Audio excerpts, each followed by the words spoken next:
ইরানের উপর যুদ্ধের মেঘ, ট্রাম্পের আল্টিমেটাম, পুতিনের ব্লক, খামেনির শক, বিশ্বকে তৃতীয় বিশ্বযুদ্ধের একেবারে দ্বার প্রান্তে চলে গেছে। পারস্য উপসাগরে এখন দুটো আমেরিকান বিমান বাহিনী রণতরী, শত শত ফাইটার জেট, ইউএসএস জেরার্ড আর 4, পৃথিবীর সবচেয়ে বড় যুদ্ধ জাহাজ সরাসরি ইরানের দিকে এগিয়ে যাচ্ছে। ওদিকে ট্রাম্প বলছেন, আমি সামরিক হামলার কথা চিন্তা করছি। ইরান বলছে, আমরা যুদ্ধের জন্য প্রস্তুত। আর পুতিন, তিনি জাতিসংঘে দাঁড়িয়ে সব আমেরিকান পদক্ষেপ লক করে দিয়েছেন। আসসালামু আলাইকুম বন্ধুরা, খবর সংযোগের বিহাইন্ড দ্য সিনের আজকের এই ভিডিওতে আমি আপনাদের বলবো পর্দার আড়ালে আসলে কি চলছে। এটা কি সত্যি যুদ্ধ হবে নাকি ডিপ্লোম্যাটিক নাটক? শেষ পর্যন্ত দেখুন, কারণ সবচেয়ে বড় টুইস্ট আসছে একদম শেষে।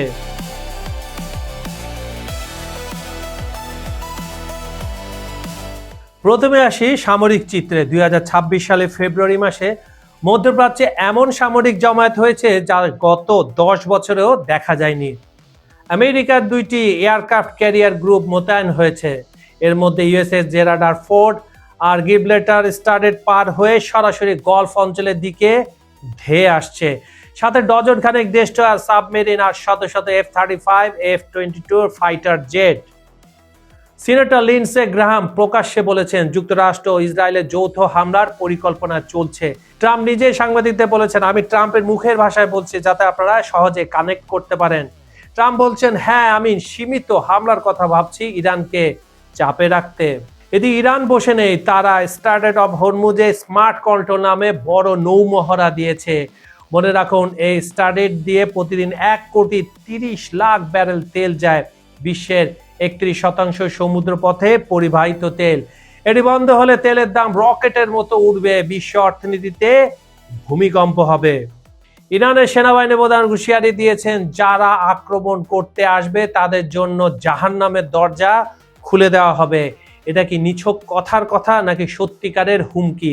এই প্রশ্নের উত্তর বুঝতে হলে যেতে হবে জেনেভার আলোচনা টেবিলে।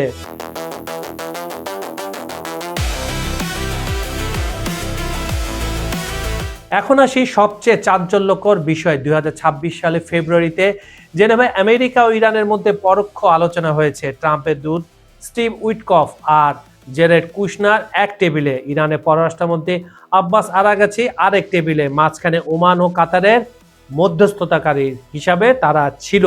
ট্রাম্পের মূলত দাবিগুলো ছিল, ইরান সম্পূর্ণ পারমাণবিক কর্মসূচি বন্ধ করবে, জিরো ইনভেস্টমেন্ট মানে বিনিময় সব অর্থনৈতিক নিষেধাজ্ঞা তুলে নেওয়া হবে, কিন্তু ইরান রাজি হয়নি।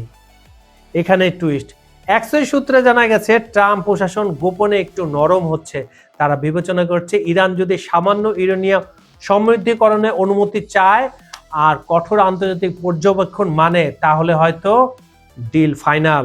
ইরানের পররাষ্ট্রমন্ত্রী আরাগাচি সম্প্রতি আমেরিকান টিভিকে বলেছেন, আমি তার মুখের ভাষায় বলছি যাতে আপনারা কানেক্ট করতে পারেন, আমেরিকা আমাদের সীমিত সমৃদ্ধকরণের দাবি করেনি। এটা কিন্তু ট্রাম্পের পাবলিক স্টেটমেন্টের সম্পূর্ণ বিপরীত। তার মানেটা কি? হচ্ছেটা কি? মানে হলো, পর্দার আড়ালে আলোচনা অনেক এগিয়েছে। উভয় পক্ষ জানে যুদ্ধ হলে ক্ষতি দুজনেরই। এই জন্য দুজনা নিজের স্বার্থ রেখে বেস্ট ডিলটা যেভাবে হয় সেটা আদায়ের জন্য এই আলোচনাগুলো করছে। আলোচনা টেবিলে যত না হচ্ছে, আলোচনা টেবিলের বাইরে তার চেয়ে বেশি এই যত সব ক্যারিকুলাম কাগজে কাটাকাটি, কোনটা রাখবে কোনটা রাখবে না, এই ছক তৈরি হচ্ছে। কিন্তু খামেনি 17 ফেব্রুয়ারি স্পষ্ট বলেছেন, আমি তার মুখের ভাষায় বলছি, আমরা ইউরেনিয়াম সমৃদ্ধকরণ চালিয়ে যাব, ব্যালিস্টিক মিসাইল নিয়ে কোনো আলোচনা হবে না, দেশকে অস্থিতিশীল করার চেষ্টা মানব না। তাহলে কি ডিল সম্ভব? এখানে আসছে রাশিয়ার ভূমিকা। রাশিয়া বললে ভুল হবে, বলতে হবে পুতিনের ভূমিকা।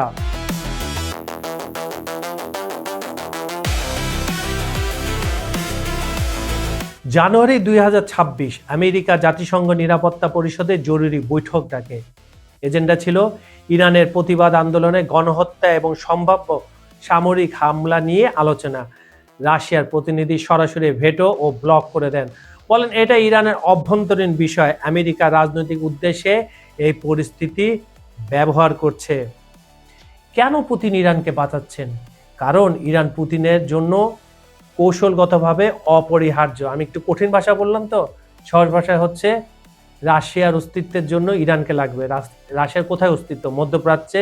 যদি রাশিয়া তার অস্তিত্ব, তার দাপট যদি বজায় রাখতে চায়, নতুন করে যদি আবার সিংহাসন ফেরত পেতে চায়, তাহলে মধ্যপ্রাচ্যে ইরানকে তার লাগবে। রাশিয়া ও ইরান মিলে শ্যাডো ওয়াইল্ড ট্রেড চালায়, যা রাশিয়াকে ইউক্রেন যুদ্ধের খরচ মেটাতে সাহায্য করছে।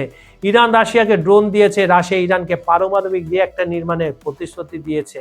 প্রতিশ্রুতি দেয়নি, তারা করেও দিয়েছে। রাশিয়া এখন ইরানের সি অফ ওমানের যৌথ নৌ মহড়া দিচ্ছে, সরাসরি আমেরিকার মুখোমুখি। কিন্তু পুতিনও কিছুটা চিন্তিত।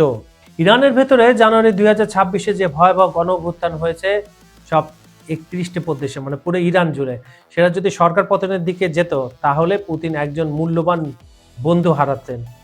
ইরান পশ্চিমের দিকে ঝুঁকতে পারত। এখনো ঝোঁকার সম্ভাবনা রয়েছে। সেই নতুন সরকার যেন না ঝুঁকে সেই ব্যবস্থায় পুতিন করছে, ইরানের পাশে এসে দাঁড়াচ্ছে। কারণ আমরা সাধারণত জানি, ইরানের যদি খামেনি সরকার পড়ে যায়, বর্তমান সরকারটা পড়ে যায়, তাহলে পশ্চিমা ধাঁচের সরকার হবে, ক্যাবিনেট হবে ইরানের লোকজনে, কিন্তু চালাবে পশ্চিমারা। তখন পুতিন আর এখানে ঢুকতে পারবে না। তাই পুতিন একদিকে ইরানকে কূটনৈতিকভাবে রক্ষা করছেন, অন্যদিকে তেহরানকে পরামর্শ দিচ্ছেন আমেরিকার সাথে একটা ডিল করো, তবে একদম নিজেকে বিক্রি করব না, কারণ আমি তোমার পিছে আছি, আমি তোমাকে সাহায্য করব। এটাই এই সংকটের সবচেয়ে জটিল দিক।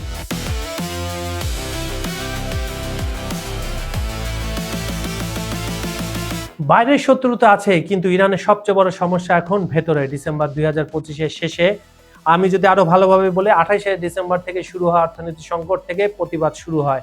ইরানি রিয়াল মূল্যহীন হয়ে পড়েছে, মুদ্রাস্ফীতি 60% ছুঁয়েছে, বিদ্যুৎ নেই, পানি নেই, চাকরি নেই। জানুয়ারি 2026-এ এসব 31টি প্রদেশে বিক্ষোভ ছড়িয়ে পড়ে, এমনকি সরকার সমর্থক এলাকাগুলোতেও।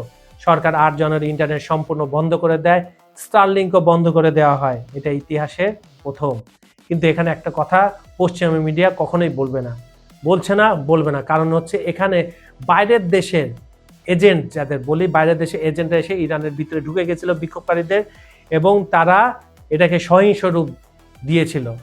আর হতাহতের সংখ্যা সরকার চেপে যাচ্ছে এই বলে পশ্চিমারা বারবার অভিযোগ করছে, কিন্তু বিরোধীরা বলছে হাজার হাজার। হাসপাতালে আহত বিক্ষোভকারীদের ভেন্টিলেটর কেটে দেওয়া হয়েছে বলে এ ধরনের বাজে অভিযোগ করছে পাশ্চাত্যরা। 16 থেকে 18 বছরের শিশুরা কারাগারে, ইউনিসেফ জরুরি বিবৃতি দিয়েছে। এই পুরা যে তথ্যগুলো, এগুলো পশ্চিমাদের তথ্য। ইরান আর আপনি যদি চীন বা রাশিয়ার অভ্যন্তরীণ যদি তথ্যগুলো জানতে পারেন, তাহলে একই কথা যেটা আমি প্রথমে বললাম, যে বিক্ষোভকারীদের ভিতরে বাইরের দেশে এজেন্ট ঢুকে পড়েছিল, তারা এসব দাঙ্গা ফাসাদ করিয়েছে। খামেনি বলেছেন দাঙ্গাকারীদের উচিত শিক্ষা দেওয়া হবে। ফেব্রুয়ারি 16 থেকে 17 তারিখে নিহতদের 40 দিনের স্মরণসভা ফের আন্দোলনের রূপ নিয়েছে। নারীরা সামনের সারিতে যাচ্ছে। ইরান সরকার এখন 3 দিক থেকে চাপে, ভেতরের জনগণ, বাইরে আমেরিকা, ইসরায়েল, আর অর্থনীতি ধ্বংসের দিকে যাচ্ছে। এই অবস্থায় খামেনি কি ডিল করবেন নাকি আরো কঠোর হবেন? কমেন্টে জানান। বিশ্লেষকরা কি বলছে একটু শুনে আসি। এখন আসি সবচেয়ে গুরুত্বপূর্ণ প্রশ্নে, যুদ্ধে কি সত্যি হবে? যুদ্ধের পক্ষে যুক্তি হচ্ছে, ট্রাম্প বলেছেন মাত্র 10 থেকে 15 দিনের সময়সীমা। সৌদি আরব, কাতার সহ উপসাগরের দেশগুলো আমেরিকাকে বলেছে ইরানের কাছে এখনো স্বল্পমাত্রা ব্যালিস্টিক মিসাইল আছে, যা আমাদের ভূখণ্ডে আঘাত করতে পারে।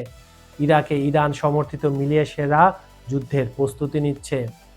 যুদ্ধের বিপক্ষে যুক্তি হলো 2025 সালের জুনে আমেরিকা ও ইসরায়েলের ইরানের 3টি প্রধান পারমাণবিক স্থাপনায় বোমা ফেলেছিল, অপারেশন মিডনাইট হ্যামার নামে। তবু ইরান ধ্বংস হয়নি। ইরান দ্রুত পুনর্নির্মাণ শুরু করেছে, স্যাটেলাইট ছবিতে তার প্রমাণ আছে।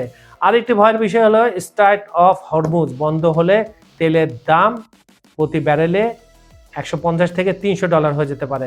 বিশ্বব্যাপী মন্দা শুরু হবে। তাই উভয় পক্ষই এই মুহূর্তে পুরো দমে যুদ্ধ চায় না, কিন্তু দুর্ঘটনাবশত সংঘর্ষের আশঙ্কা সবচেয়ে বেশি। পরিস্থিতি এখন ছুরির ধারে দাঁড়িয়ে আছে।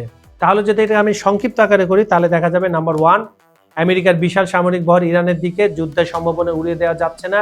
নাম্বার 2, ট্রাম্প পর্দার আড়ালে নরম হচ্ছেন, কিন্তু প্রকাশ্যে কঠোর। খামেনি প্রকাশ্যে কঠোর, কিন্তু তার দূতরা ডিলের কথা বলছেন। নাম্বার 3, পুতিন ইরানের ঢাল হয়েছেন জাতিসংঘে, কিন্তু তিনিও জানেন ইরান পড়ে গেলে রাশিয়ারও ক্ষতি। নাম্বার 4, ইরানের ভেতরে জনগণের বিপ্লব চলছে, এটা কোনো দিকে গেলে পুরো সমীকরণ বদলে যাবে। নাম্বার 5, আগামী 10 থেকে 15 দিন হবে ইতিহাস নির্ধারণী। আপনি কি মনে করেন ডিল হবে নাকি যুদ্ধ? নিচে কমেন্ট করুন। এই ভিডিও যদি আপনার কাছে তথ্যপূর্ণ মনে হয়, লাইক দিন, চ্যানেল সাবস্ক্রাইব করুন, কারণ এই সংকট কোন দিকে মোড় নেয় সেই আপডেট আমরা সবার আগে আপনাদের দেব। সামনের পর্বে আসছে, ইরান কি সত্যি পারমাণবিক বোমা বানাতে পারে? পারলে কতদিন লাগবে? বিস্তারিত বিশ্লেষণে থাকবে। বিজ্ঞাপন ও প্রমোশনের জন্য ডেসক্রিপশনে দেওয়া নাম্বারে যোগাযোগ করতে পারেন। অনুষ্ঠানটি আপনার পৃথিবীর কোন প্রান্ত থেকে দেখছেন কমেন্টে জানান। বাংলাদেশ, ভারত, পাকিস্তান, নেপাল, মালয়েশিয়া, ইন্দোনেশিয়া, চীন, Japan, Korea, America, London, Italy, Spain, Ukraine, Brazil, Argentina, সৌদি আরব, ইরাক, ইরান, মিশর, কুয়েত, দুবাই, যেখান থেকে দেখুন না কেন, আমরা আপনার মতামত শুনতে চাই। আজ এই পর্যন্ত। আমি কাজল হায়দার বিদায় নিচ্ছি। প্রতিশ্রুতি থাকলো তাহলে একই সময়ে আবার ফিরবো নতুন টপিক, গভীর বিশ্লেষণ আর আরো বড় দৃষ্টিভঙ্গি নিয়ে। ভালো থাকুন, নিরাপদে থাকুন। আল্লাহ হাফেজ।